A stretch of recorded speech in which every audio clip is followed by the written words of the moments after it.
గతంలో మహారాష్ట్ర ఎన్నికల అధికారిగా స్టేట్ ఎలక్షన్ కమిషనర్గా విధులు నిర్వహించినటువంటి నందలాల్ గారు కూడా ఆ రాష్ట్ర ప్రభుత్వానికి చుక్కలు చూపించాననుకుని ఆ శాసనసభ సభ్యులకి ముఖ్యమంత్రి గారికి విరుద్ధంగా ఎన్నో నిర్ణయాలు తీసుకుంటే సభా హక్కుల ఉల్లంఘన కింద శాసనసభకు పిలిచారు. ఆయనకి 7 రోజులు జైలు శిక్ష విధించడం జరిగింది. ఆ తీర్పు మీద ఆయన గౌరవ Bombay high court of judicature at Bombay original civil jurisdiction writ petition number 905 of 2008 high court of Bombay ఇచ్చిన తీర్పు Shri Nandlal versus state election commissioner Maharashtra state administrative building first floor Mantralaya Mumbai petitioner versus the principal secretary Maharashtra legislature assembly Vidhan Bhavan the speaker గారిని కూడా ప్రతివాదిగా చేర్చారు అయినా సరే ఇందులో శాసనసభ కార్యదర్శి గారిని కూడా శ్రీ చంద్రకాంత్ ఛజద్ ఆయనని the commissioner of police Mumbai privilege కమిటీని కూడా ఆయన ప్రతివాదిగానే చేర్చారు. ప్రివిలేజ్ కమిటీని కూడా అక్కడ ప్రివిలేజ్ కమిటీ ఆయనకి శిక్ష వేయమని స్పీకర్ గారికి సిఫార్సు చేస్తే స్పీకర్ గారు ముంబై పోలీస్ కమిషనర్కి సిఫార్సు చేసి అరెస్టు చేయమంటే అరెస్టు చేసి 7 రోజులు జైల్లో పెట్టారు.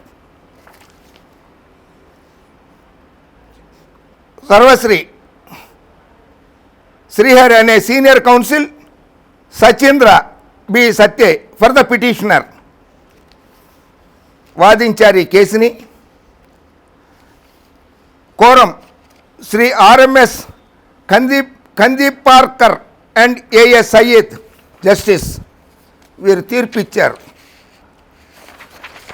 As already stated above as regards the ground comprised under para 8J apart from contending that the petitioner has also raised the side issue, no submissions have been made in that regard, nor it is explained as to how merely because the matter was being considered by the High Court in writ petition number 1766 of 2006, it prohibited the privilege committee from proceedings with the matter in the absence of any restraint being imposed either by the constitutional mandate or statutory provision or any other order of the Supreme Court of this court.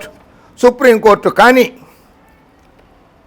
వేరే ఇతర కోర్టులు కానీ హైకోర్టులు కానీ రాజ్యాంగంలో కానీ privilege committee ఇచ్చిన దాన్ని ఆపమని ఎక్కడా లేదు అని చెప్పి division bench of Bombay high court 905/2008 ఇచ్చిన జడ్జిమెంట్లో నందలాల్ గారు స్టేట్ ఎలక్షన్ కమిషనర్ గారు ఇచ్చిన తీర్పులో ఉన్నది. ప్రివిలేజ్ కమిటీకి కూడా హక్కులు ఉన్నాయని గుర్తుంచుకోండి. పచ్చపిచ్చి గొట్టాలతో సహా పచ్చపచ్చి పార్టీ నాయకులతో సహా గుర్తుంచుకోవాలి. స్పీకర్ గారికి ప్రివిలేజ్ కమిటీకి మంత్రులకు కూడా హక్కులు ఉంటాయనేది. పెద్దలు పూజ్యులు గౌరవనీయులు డాక్టర్ సుబ్రహ్మణ్య స్వామి గారు అంటే నాకు చాలా గౌరవం, అభిమానిని నేను ఆయనకి. ఆయన వేసిన రిట్ పిటిషన్లు ప్రజా ప్రయోజన వాద్యాలు చాలా తక్కువ మంది వేసి ఉంటారు. చాలా సెన్సేషనల్ ప్రయోజన వాద్యాలు వేశారు. ఆయన గారు కూడా సుబ్రహ్మణ్య స్వామి గారు కూడా లోక్సభ స్పీకర్ రబీరే గారి మీద అనుచిత వ్యాఖ్యలు చేశారు. More of so if you are Subrahmanya Swamy maverick to some, gadfly to others, and plain insufferable to detractors.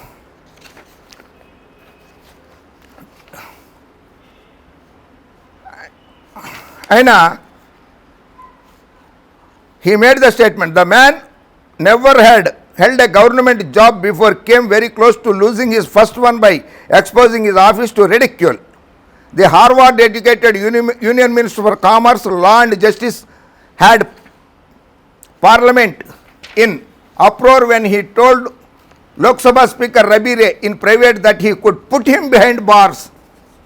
Lok Sabha Speaker Rabire గారిని జైలుకి పంపిస్తాను అని చెప్పి సుబ్రహ్మణ్య స్వామి గారు అన్నారు ప్రైవేట్ డిస్కషన్స్లో.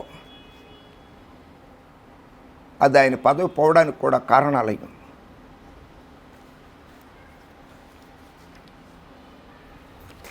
రమేష్ కుమార్ గారు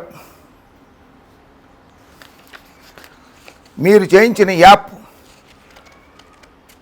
ప్రభుత్వ సొమ్ముతో చేయించారా, సొంత సొమ్ముతో చేయించారా చెప్పాల్సిందే రాష్ట్ర ప్రజలకి.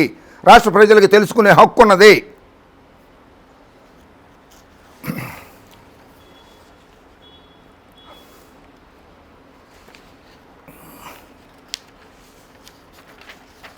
స్పీకర్ గారి మీద చేసినటువంటి వ్యాఖ్యలకి లోక్సభ మొత్తం వాడి వేడిగా చర్చలు జరిగి సుబ్రహ్మణ్య స్వామి గారిని మంత్రి పదవి నుంచి తొలగించాలనే డిమాండ్ తోటి పార్లమెంట్ హౌస్ దద్దరిల్లిపోయింది. స్పీకర్ గారి మీద అనుచిత వ్యాఖ్యలు చేసినందుకు. మీరు నిమ్మగడ్డ రమేష్ కుమార్ గారు, మీరు కూడా స్పీకర్ గారి మీద అనుచిత వ్యాఖ్యలు చేశారు, అసందర్భ వ్యాఖ్యలు చేశారు.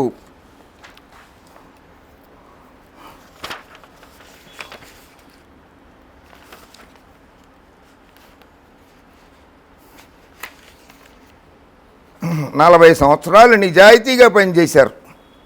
మీ అంతటి మీరే చెప్పుకున్నారు. రాజ్యాంగం కల్పించిన హక్కులను సక్రమంగా వినియోగించి ప్రజాస్వామ్య వ్యవస్థను బలోపేతం చేయడానికి అందరం కలిసి కృషి చేయాలని రాష్ట్ర ఎన్నికల కమిషనర్ నిమ్మగడ్డ రమేష్ కుమార్ గారు అన్నారు. మరి రాజ్యాంగం కల్పించిన హక్కే కదా 2018లో ఎలక్షన్లు ఎందుకు జరపలేదు? 3,62,000 మంది ఓటు హక్కు లేకపోతే వాళ్ళకు ఓటు హక్కు ఎందుకు కల్పించలేకపోయారు? అధికారంలో ఉండి మీరు పంచాయతీ ఎన్నికలు మీరే నిర్వహించాలని మీకు తెలిసి ఉండి ఆఖరి క్షణం వరకు కూడా మీరు వేచి చూచి అదేదో గోపాలకృష్ణ ద్వివేది గారి మీద, ప్రవీణ్ ప్రకాష్ గారి మీద, ముఖ్యమంత్రి గారి మీద, మంత్రుల మీద నెట్టడం రాజ్యాంగంలో కల్పించిన హక్కు అది ఏమన్నా?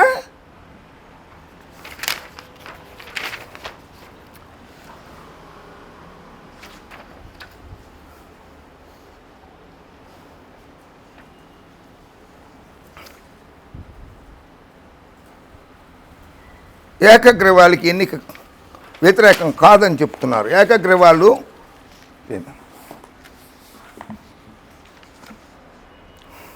బలవంతపు ఏకగ్రీవాలకి అంగీకరించడం. మరి అచ్చెన్నాయుడు గారు తమ్ముడితో అప్పన్న గారితో చేసింది బలవంతం కాకపోతే ఏంటంటారు? ఏంటి మా తెలదేటి మీకు ఒక్కరికే తెలిసేటి? ఆయన చేసింది ఏంటి? ఫోన్ సంభాషణ చేశారు ఆయన, చెప్తున్నారు కదా ఆయన, నేను జాగ్రత్తగా చూసుకుంటామని, బాగా చూసుకుంటామని చెప్పారు కదా. అది బలవంతం కాదేటి? మీకు నచ్చింది అది?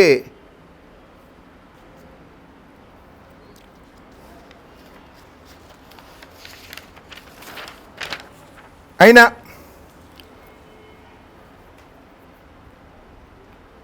మీరు ఎన్నికలు నిర్వహించండి, సక్రమంగా నిర్వహించండి, ప్రజలు ఓటు వేసుకునే హక్కును కల్పించండి, ప్రశాంత వాతావరణంలో ఎన్నికలు నిర్వహించండి. అలాగే తెలుగుదేశం పార్టీకి కూడా అడ్డుకట్ట వేయండి. వైఎస్ఆర్సీపీ పార్టీకి ఒక్కదానికి కాదు, తెలుగుదేశం పార్టీ, దాని పక్కన తోక పార్టీలు ఉన్నాయి కొన్ని, ఆ పార్టీలకు కూడా అడ్డుకట్ట వేయండి. వాళ్ళకు నోటీస్ ఇచ్చారు ఆ పార్టీ మేనిఫెస్టో విడుదల చేసినందుకు. థ్యాంక్స్, ధన్యవాదాలు. అటువంటి ఇంకా మంచి కార్యక్రమాలు చేయండి. వాళ్ళ దగ్గర నుంచి రిప్లై వచ్చిందా రాలేదో? 2వ తారీఖు దాటిపోయింది, వాళ్ళు 3వ తారీఖు వస్తే దాని మీద ఏం చేశారు? సో ఎన్నికలు సక్రమంగా నిర్వహించండి, పంచాయతీరాజ్ వ్యవస్థను బలోపేతం చేయండి, తెలుగుదేశం పార్టీకి కూడా అడ్డుకట్ట వేయండి. జై హింద్.